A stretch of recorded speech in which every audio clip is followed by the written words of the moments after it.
दोस्तों नमस्कार। नेजर क्लासेस में आपका फिर से एक बार स्वागत है। आज नया चैप्टर स्ट्रेट लाइन शुरू कर रहे हैं। कंसेप्ट तो इसमें 10th के ही हैं, थोड़े बहुत डिस्टेंस फार्मूला, सेक्शन फार्मूला और उसका आगे का थोड़ा सा बेस है, उसको जरा समझ लीजिए।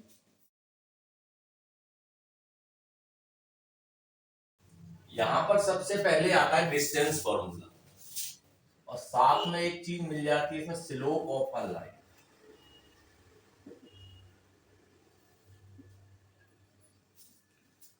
बहुत इजी कंसेप्ट है, 10th में भी समझाया होगा आप लोगों को। ये लाइन है कोई जिसके एक पॉइंट के कोऑर्डिनेट है p x1 y1 और ये दूसरा पॉइंट है x2 y2। आप इसको q एज्यूम कर सकते हैं। कोऑर्डिनेट सिस्टम को इसमें अप्लाई करें, दोनों पे एक एक परपेंडिकुलर ड्रॉ कर लिया पॉइंट से x एक्सिस के।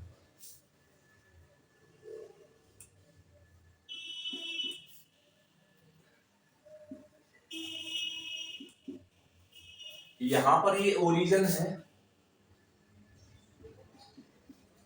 ओरिजिन से जब m पर आएंगे तो ये जो डिस्टेंस है OM, इस पॉइंट के कोऑर्डिनेट के अकॉर्डिंग OM बराबर हो जाएगा x1। यानी कि O से लेकर M तक का डिस्टेंस है x1। M से लेकर अलोंग y चलेंगे P तक तो ये डिस्टेंस हो जाएगा y1।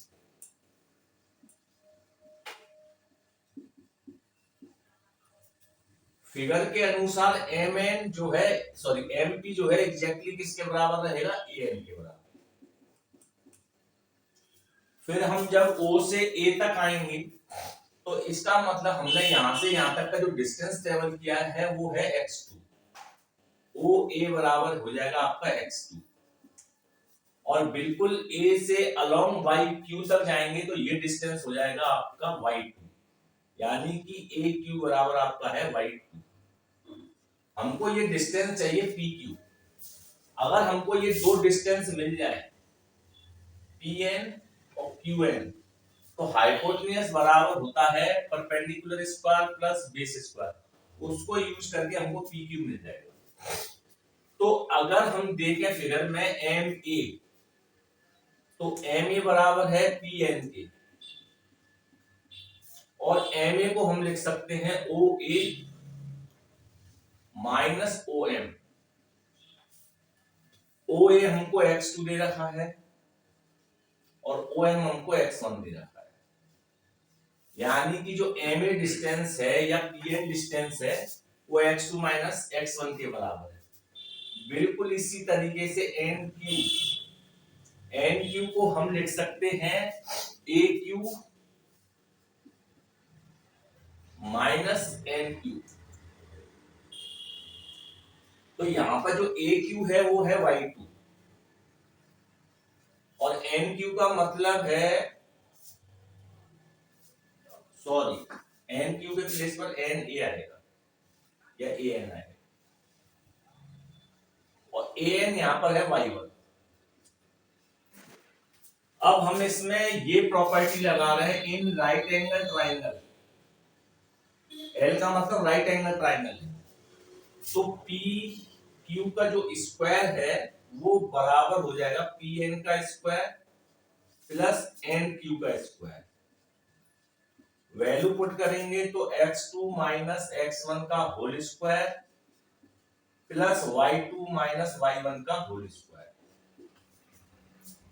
अब इस PQ स्क्वायर का जब हम स्क्वायर रूट ले लेंगे, ये वही फॉर्मूला है जो 10th में हम यूज करते थे।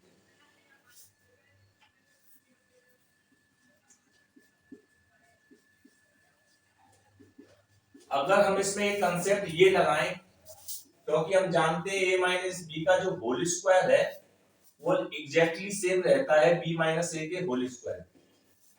अगर हम इस फॉर्मूले के बजाय इतना यूज करें तो भी सफिशिएंट रहेगा, कोई इसमें दिक्कत नहीं है।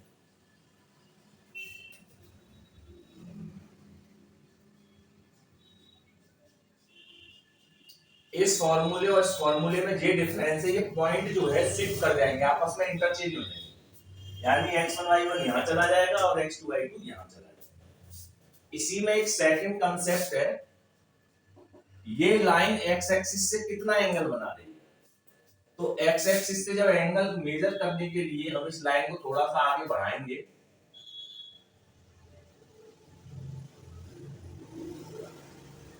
तो ये जो एंगल होगा, ये एंगल हमें जरूरत पड़ेगी, इसी को स्लोप ऑफ द लाइन कहते हैं। तो in right angle triangle P N Q tan theta बराबर होता है परपेंडिकुलर अपॉन बेस। 10th में पढ़ा हुआ है सब आप लोगों ने। अपॉन बेस का मतलब हो जाएगा P N. According to coordinate system ये y2 माइनस y1 और ये x2 माइनस x1। इस टेन थीटा को ही जब हम एंगल के रूप में लेते हैं, यानी लाइन कितना एंगल बना रही है, तो टेन थीटा लेंगे और हमसे ये कहा जाए लाइन का स्लोप कितना है, तो स्लोप को हम m से डिनोट करते हैं। स्लोप को m से डिनोट करते हैं। ये दो चीजें आपको बहुत अच्छे से याद होनी चाहिए। ये 10th का कांसेप्ट है, ये थोड़ा सा नया आ गया है। Slope of the line, slope of the line का फार्मूला ये है, अगर लाइन का इंक्लिनेशन पूछा है, यानी कि लाइन एक्स एक्सिस से कितना एंगल बना रही है, तो फिर हम इसी में tan थीटा के इक्वल से रख देते हैं। नेक्स्ट फॉर्मूले की जरूरत पड़ेगी, एंगल बिटवीन टू लाइन।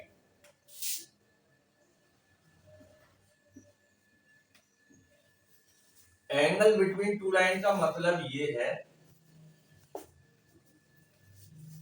एक लाइन ये जा रही है और एक लाइन ये जा रही है।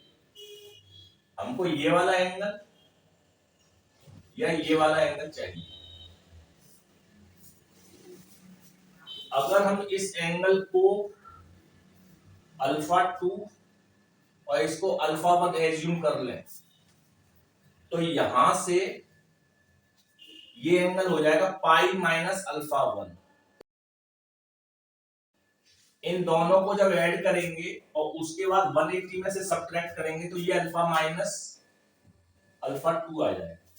करस्पॉन्डिंग की है तो ये बराबर अल्फा 1 माइनस अल्फा 2 के रहेगा। इस एंगल को हमने एज्यूम कर लिया थीटा।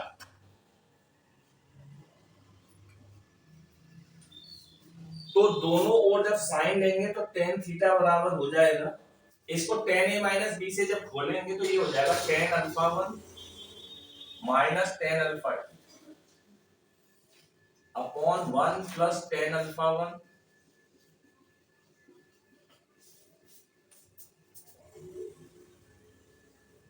tan अल्फा 1 को एज्यूम कर लीजिए m1 और tan अल्फा 2 को एज्यूम कर लीजिए m2। तो tan थीटा बराबर आपका हो जाएगा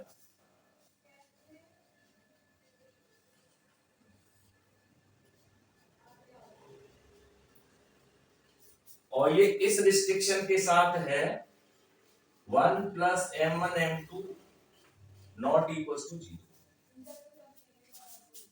अगर हमको ये पता करना हो कि लाइंस जो दे रखी हैं, ये दोनों लाइन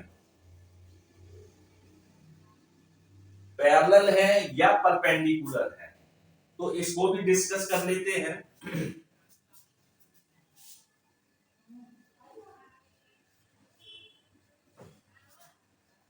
ये एज्यूम करते हुए कि m1 बड़ा है m2 से, if lines are perpendicular. Perpendicular का मतलब है इन दोनों लाइनों के बीच जो एंगल है वो 90 डिग्री है।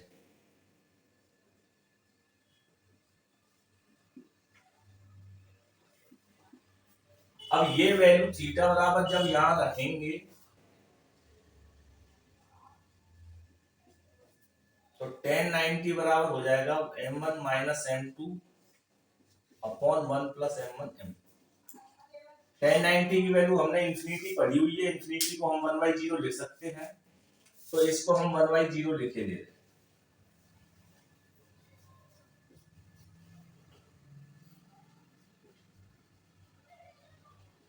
क्रॉस मल्टीप्लाई करेंगे तो 1 प्लस m1 m2 बराबर 0। इसका मतलब है m1 m2 बराबर माइनस। अगर दो लाइन आपस में परपेंडिकुलर हैं और उन दोनों लाइनों में से हमें किसी भी एक लाइन की स्लोप मालूम हो तो दूसरी लाइन की स्लोप बड़ी इजीली इस फॉर्मूले से निकल आएगी। दो लाइन आपस में परपेंडिकुलर हो, एक लाइन की आपको स्लोप पता हो तो दूसरे लाइन की स्लोप बड़ी इजीली आपको निकल आएगी। अगर लाइन आपस में पैरेलल है तो इसका मतलब है थीटा बराबर 0। tan जीरो की वैल्यू होती है 0, तो ये वैल्यू यहां पुट कर दूं।